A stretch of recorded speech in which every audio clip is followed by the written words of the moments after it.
এখন আমরা দেখব যে পড়ন্ত বস্তুর গতি সম্পর্কিত কনসেপ্টগুলো আগে দেখব, তারপর ওই কনসেপ্ট ব্যবহার করে বিভিন্ন টাইপের ম্যাথ সলভ করব।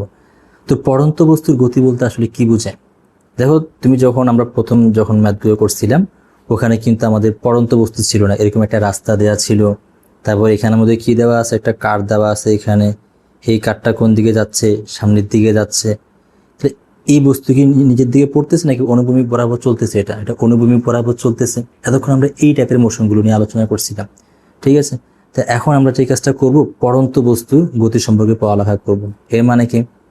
মানে হচ্ছে মনে মনে করো যে কি, যে তোমরা পড়ালেখা তো করো না, তাই আমি ভাবলাম যে পড়ালেখা যেহেতু করো না, তোমার থেকে বাঁচায় রাখি লাভ নেই। তো সবগুলো নিয়ে গেছি বুর্জ খলিফা। কোথায় নিয়ে গেছি? এটা হচ্ছে বুর্জ খলিফা। বুর্জ খলিফা তো নাম তো শুনছো না? এটা হচ্ছে বুর্জ খলিফা। তো বুর্জ খলিফাতে নিয়ে যাওয়ার পর এই এক একটা ছাদের উপর নিয়ে গেছি। যেহেতু পড়ালেখা করো না, এদিকে রাখি আর লাভ নাই। এই সবগুলো ছাদ থেকে কি করে দিলাম? ধাক্কা মারি ফালাই দিলাম। এখন কি হবে? এটা পড়তে থাকবে না? এখন এই যে বস্তু যেটা এখন পড়তেছে, এটা কি এখন সরল পথে চলতেছে নাকি উপর থেকে নিচের দিকে পড়তেছে? নিচের দিকে পড়তেছে, ঠিক আছে? তাহলে এই যে গতি যেটা, এটা হচ্ছে পড়ন্ত বস্তু। এখানের মধ্যে এই বস্তুটা হচ্ছে পড়ন্ত বস্তু, আর এই গতিগুলো হচ্ছে পড়ন্ত বস্তুর গতি। আবার কি হতে পারে, ওই মাঝে মধ্যে হয় না যে আমরা ছাদের মধ্যে খেলি, তো যার ফলে কি হয় যে আমি মনে করি ছাদের মধ্যে খেলার পরে বলটা নিচের দিকে পড়ে গেছে। তো বল নিচের দিকে পড়ে গেলে তখন বলে যে ভাই ভাই একটু শোনেন, বলটা দেন, বলটা দেন। এখন ভাই একটা আসছে এখানের মধ্যে, এই বড় ভাই একটা আসছে। বড় ভাই কি কাজ করবে? এই বলটাকে কোন দিকে মেলা মারবে? এই উপরের দিকে মেলা মারবে। এখন এই বলটা তাহলে কোন দিকে উঠতেছে? উপরের দিকে উঠতেছে এই ক্ষেত্রে, ঠিক আছে? তাহলে এইটা যেটা, এটা হচ্ছে পড়ন্ত বস্তুর গতি, ঠিক আছে? তার মানে এই ক্ষেত্রে এখন আমরা যে কাজটা করব, আমরা এখন গতিটা পড়ব উল্লম্ব বরাবর। মানে এখন আমরা গতিটা পড়ব উপরে নিচে। এই হচ্ছে পড়ন্ত বস্তুর গতি। সূত্রগুলো আগের মতোই, বাট এখানে একটা স্পেশাল জিনিস, সেটা হচ্ছে যে কি, এখানে একটা গ্র্যাভিটি নামক একটা জিনিস চলে আসবে। এখন এই গ্র্যাভিটি জিনিসটা আসলে কি? দেখো, আমরা সবাই তো পৃথিবীর উপরেই আছি না? এখন এই যে এটা হচ্ছে বিল্ডিং, বিল্ডিংটা তো অবশ্যই পৃথিবীর উপরেই আছে। তা এখন কথা হচ্ছে যে কি, যে মনে করো তোমার কাছে এটা হচ্ছে পৃথিবী, হ্যাঁ? এই ডিম বাগার এটা হচ্ছে পৃথিবী, আর এই বিল্ডিংটা কোথায়? পৃথিবীর উপরে। তো এখন একটা বস্তু যদি নিচের দিকে পড়ে, তাহলে এই বস্তুটা কেন নিচের দিকে পড়বে? ধরে নাও বস্তুর ভর হচ্ছে এখানের মধ্যে m। তা আমরা তো জানি প্রত্যেকটা বস্তুকে পৃথিবী কোন দিকে টান দেয়? নিজের দিকে টান দেয় না? প্রত্যেকটা বস্তুকে পৃথিবী নিজের দিকে টেনে নিয়ে আসে। বস্তু এখানেও থাকলে নিজের দিকে টেনে নিয়ে আসবে, বস্তু যদি এখানেও থাকে তাও কোন দিকে নিয়ে আসবে? নিজের দিকে নিয়ে আসবে। বস্তু এখানে থাকলেও কোন দিকে নিয়ে আসবে? নিজের দিকে নিয়ে আসবে। তার মানে এই যে এখানে পৃথিবী যেটা আছে, পৃথিবী কি কাজ করে? প্রত্যেকটা বস্তুকে নিজের দিকেই টেনে নিয়ে আসে। এখন মনে করো বস্তুর ভর হচ্ছে এখানের মধ্যে m, আর এখানের মধ্যে অভিকর্ষজ ত্বরণ যেটা, ওইটা হচ্ছে জি। যদি আমরা জি এর মান জানি, জি এর মান হচ্ছে, এটা কিন্তু এক প্রকার ত্বরণ, হ্যাঁ? এটা হচ্ছে অভিকর্ষজ ত্বরণ। অভি বা বলতে পারো পৃথিবীর ত্বরণ, অভিকর্ষজ ত্বরণ, তার মানে পৃথিবীর ত্বরণ, ঠিক আছে? তো পৃথিবী কত ত্বরণে যে কোনো বস্তুকে নিজের দিকে টান দেয়? সেটা হচ্ছে 9.8 মিটার পার সেকেন্ড স্কোয়ার। এটা পৃথিবীর জন্য ফিক্সড। তবে মাঝে মধ্যে তোমাদের বইয়ে 10ও দেওয়া থাকে, আবার বইয়ে যেটা দেওয়া থাকে সেটাই ইউজ করব, বাট সাধারণত আমরা 9.8 ধরি, ঠিক আছে? তাহলে এই প্রত্যেকটা বস্তুকে পৃথিবী কোন দিকে টান দেয়? নিজের দিকে টান দেয়। যেমন এই বস্তুর ভর এখানের মধ্যে m, আর অভিকর্ষজ ত্বরণ কত? জি। তাহলে পৃথিবী কত বলে টান দিবে নিজের দিকে? সেটা হচ্ছে F সমান mg। এই এত বলে বস্তুকে পৃথিবী কোন দিকে টান দিবে? নিজের দিকে টান দিবে। তো এখন এই যে বস্তু যেটা এখানের মধ্যে দেওয়া আছে, এই বস্তুটাকে, যদি বস্তুর ভর এখানের মধ্যে m হয়, তাহলে বস্তু নিজের দিকে যাবে। কেন যাবে? পৃথিবীর টানের কারণে। এই পৃথিবীর টান এখানে কত? F equal mg। এটা হচ্ছে পৃথিবীর টান। এই টানের কারণে বস্তু কোন দিকে যাবে? নিচের দিকে পড়তে থাকবে। তাহলে এখন যদি আমরা উল্লম্ব বরাবর গতিটা নিয়ে আলোচনা করি, সবসময় এই ত্বরণটা থাকবে না, জি তো সবসময় থাকতেছে এখানের মধ্যে, কারণ আমরা পৃথিবীর মধ্যে কাজ করব। হ্যাঁ, হতে পারে আমরা অন্য কোথাও গিয়েও কাজ করব, বাট যেখানেই কাজ করি না কেন, ত্বরণ অবশ্যই কি থাকবে? থাকবে। ওই পৃথিবী হলে পৃথিবী, চাঁদ হলে চাঁদ, মঙ্গল গ্রহ হলে মঙ্গল গ্রহ, যারই হোক না কেন ত্বরণটা কি থাকবে? এই ক্ষেত্রে ত্বরণটা অবশ্যই থাকবে। তার মানে উপরে নিচে কখনো সমবেগ হওয়া পসিবল না, এখানে অবশ্যই কি থাকবে? ত্বরণ থাকবে, ঠিক আছে? যদি ত্বরণ থাকে তাহলে কি আমি S ইকুয়াল VT এই সূত্র ব্যবহার করতে পারবো? আমি এটা আর ব্যবহার করতে পারবো না। এখন আমাকে কি কাজ করতে হবে? তাহলে আমাকে এখন ব্যবহার করতে হবে S equal UT plus half AT square. এটা ব্যবহার করতে পারবো। তারপর V square equal u square plus 2as এটাও ব্যবহার করতে পারবো, আবার ভি ইকুয়াল ইউ প্লাস এটি এটাও ব্যবহার করতে পারবো। অর্থাৎ ত্বরণ রিলেটেড যে সূত্রগুলো আছে সেগুলো আমরা ব্যবহার করতে পারবো। আর এখানে ত্বরণ কত হবে? এখানে ত্বরণটা এ সমান যেটা হবে সেটা হচ্ছে জি হবে, আর জি এর মান কত? 9.8। এই হচ্ছে আমাদের কাছে এখানে মোটামুটি কনসেপ্ট। তার মানে এই ক্ষেত্রে আমাদের সমবেগ হওয়া পসিবল না, আমাদের এখানে সমত্বরণ হবে। কি হবে এখানের মধ্যে? পরন্ত বস্তুর ক্ষেত্রে আমরা দেখবো যে সমত্বরণ। তাহলে এখানে কখনো সমবেগ হওয়া পসিবল না। এটাই হচ্ছে পরন্ত বস্তুর গতি। তবে একটা কথা আমরা অলরেডি জানি যে আমরা যদি ভেক্টর রাশির ক্ষেত্রে একদিক যদি পজিটিভ ধরি, মনে করো আমরা এই দিকটা পজিটিভ ধরলাম, তাহলে বিপরীত দিকটা কি হবে? বিপরীত দিকটা হবে নেগেটিভ। সিমিলারলি আমরা যদি উপরের দিকটা পজিটিভ ধরি, তাহলে নিচের দিকটা কি হবে? এখানের মধ্যে নিচের দিকটা হবে নেগেটিভ।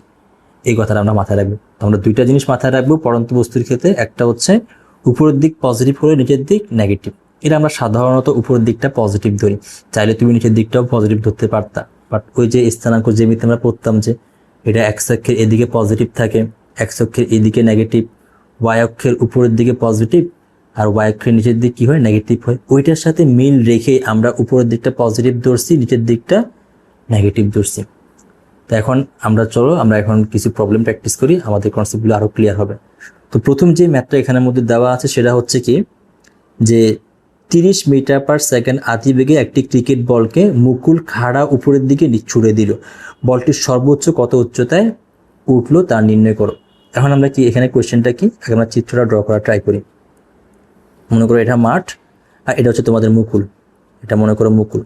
তো মুকুল কি কাজ করছে? এখানে দাঁড়ায় আছে, আর কিছু করে নাই। তো বহুত কিছু করছে এখানের মধ্যে। বল উপরের দিকে মেলামারি করছে, একটা বল সে উপরের দিকে নিক্ষেপ করছে। এই বলটা সে কোন দিকে নিক্ষেপ করছে? উপরের দিকে। এখন মুকুল তো পৃথিবীর উপরে দাঁড়ায় আছে না, মুকুল যেহেতু পৃথিবীর উপরে আছে, এখন যখন সে বলটা উপরের দিকে মারবে তখন পৃথিবী বলটাকে কোন দিকে টান দিবে? নিচের দিকে টান দিবে। এখন পৃথিবী যদি নিচের দিকে টান দেয়, মুকুল কত বেগে নিক্ষেপ করছে? 20 মিটার পার সেকেন্ড বেগে। এখন এই বল যেটা, এটা প্রথমে স্পিড অনেক বেশি থাকবে, পরে আস্তে আস্তে পৃথিবী টানার কারণে স্পিডটা আস্তে আস্তে কমে যাবে না, কমে একটা পর্যায়ে কি হয়ে যাবে? উপরে গিয়ে এখানে শূন্য হয়ে যাবে। শূন্য হয়ে আবার কোন দিকে পড়া শুরু করবে? নিচের দিকে পড়া শুরু করবে। তাহলে এই কাহিনীটা কেন হচ্ছে? কারণ হচ্ছে পৃথিবী সবসময় কোন দিকে টান দিচ্ছে? নিচের দিকেই টান দিচ্ছে। তো যেমন মনে করো কি, যে তোমার কাছে এটা একটা কাঠ, মনে করো এটা একটা কাঠ। এখন এই কাঠটা কোন দিকে যাচ্ছে? মনে করো সামনের দিকে যাচ্ছে। কত বেগে? 10 মিটার পার সেকেন্ড বেগে। এখন তুমি যদি এদিক থেকে ঠেলা মারো, তাহলে কারের স্পিডটা কি হয়ে যাবে? কারের স্পিড যেটা ওইটা বেড়ে যাবে এখানের মধ্যে, না, কারের স্পিডটা বেড়ে যাবে।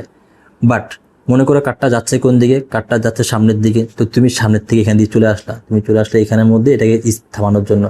তাহলে এখন কি হবে? কারের স্পিডটা আস্তে আস্তে কি হয়ে যাবে? থেমে যাবে না। তাহলে এখন তোমার বস্তু যদি কোন দিকে যায়? বস্তু যদি এদিকে যায়, বল যদি উল্টা দিক থেকে দেওয়া হয় তাহলে কি হবে? ত্বরণ হবে নাকি মন্দন হবে? তাহলে এই ক্ষেত্রে হবে মন্দন। বস্তু যাচ্ছে সামনের দিকে, বল দিচ্ছ বিপরীত দিকে, তাহলে কি হবে? এই ক্ষেত্রে মন্দন হবে। তার মানে এখানে হবে কি? মন্দন। তার মানে স্পিডটা আস্তে আস্তে কমে যাবে। এখানেও সেম জিনিস, বস্তুটা কোন দিকে যেতে চাচ্ছিল? উপরের দিকে না। পৃথিবীর বলটা কোন দিকে? নিচের দিকে। যেহেতু পৃথিবীর বল নিচের দিকে, তাহলে বস্তুটার মধ্যে মন্দন হবে, আস্তে আস্তে আস্তে আস্তে এটা থেমে যাবে। তাহলে একটা ফিক্সড উচ্চতায় গিয়ে এটা স্পিডটা শূন্য হয়ে যাবে না, বেগটা কি হয়ে যাবে? শূন্য হয়ে যাবে। এবার আবার কোন দিকে পড়া শুরু হবে? নিচের দিকে। কেন? কারণ পৃথিবীতে এখনও টানতেছে, এর ধাম করে নিচের দিকে বলটা পড়া শুরু করবে। তার মানে এই যে সর্বোচ্চ উচ্চতা যখন উঠবে, তখন বস্তুটার মধ্যে বেগ কত হয়ে যাবে? বেগটা হয়ে যাবে 0 মিটার পার সেকেন্ড। তাহলে এখানে আমরা কথা বলতে পারি যে সর্বোচ্চ উচ্চতায় কি হয়? সর্বোচ্চ উচ্চতায় বস্তুর বেগ শূন্য হয়। কি হয়? সর্বোচ্চ উচ্চতায় বস্তুর বেগ শূন্য হয়। ঠিক আছে, তাহলে এখন আমরা কিছু জিনিস এখানের মধ্যে জানি। তো চলো আমরা প্রবলেমটা সলভ করা শুরু করে দিই। এখানে সর্বোচ্চ উচ্চতায় বস্তুর বেগ শূন্য হয়, এই জিনিসটা আমরা জানি। তো এখন এখানের মধ্যে কাহিনীটা কি, আমাদের বের করতে হবে বস্তুটা সর্বোচ্চ কতটুকু উচ্চতায় উঠেছিল। ঠিক আছে, এখন এটা হচ্ছে মুকুল, এটা মুকুলের মাথা, সে একটা বল নিক্ষেপ করছে উপরের দিকে। কত বেগে? এখন কাহিনী শুরু হয়েছে এই পয়েন্টে না, এখান থেকে শুরু হয়েছে। আর কত উচ্চতায় উঠছে বলটা? ধরে নিচ্ছে এখান থেকে এই এত উচ্চতায় বলটা উঠছে। ঠিক আছে, এই উচ্চতা, এখানে মনে করো এই বি বিন্দুতে বলটা উঠছে। তাহলে বি বিন্দুতে বস্তুর বেগটা কত হবে? বস্তুর বেগটা হবে 0।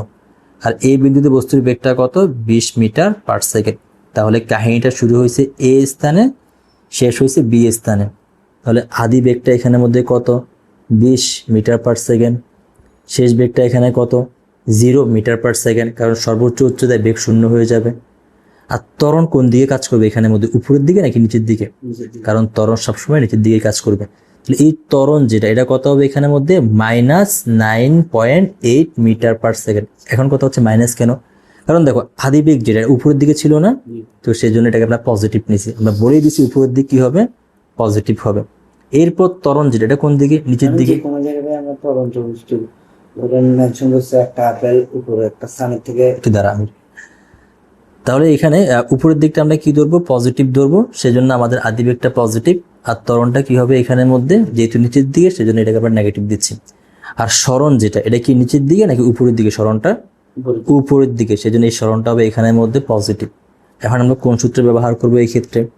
এখানে তো আমাদের টাইম জানা নাই, যেহেতু টাইম জানা নাই তা আমরা দুইটা সূত্র জানি। একটা হচ্ছে S = UT plus half AT square, আরেকটা হচ্ছে V square = U square plus 2AS। তো এখন কোন সূত্র ব্যবহার করব? তো যেই সূত্রের জন্য আমাদের ডেটাগুলো দেওয়া থাকবে আমরা ওই সূত্রটাই ব্যবহার করব। প্রথমত আমরা এই সূত্রটা দেখি। এইখানের মধ্যে আদিবেগ জানা আছে, অবশ্যই আদিবেগ জানা আছে।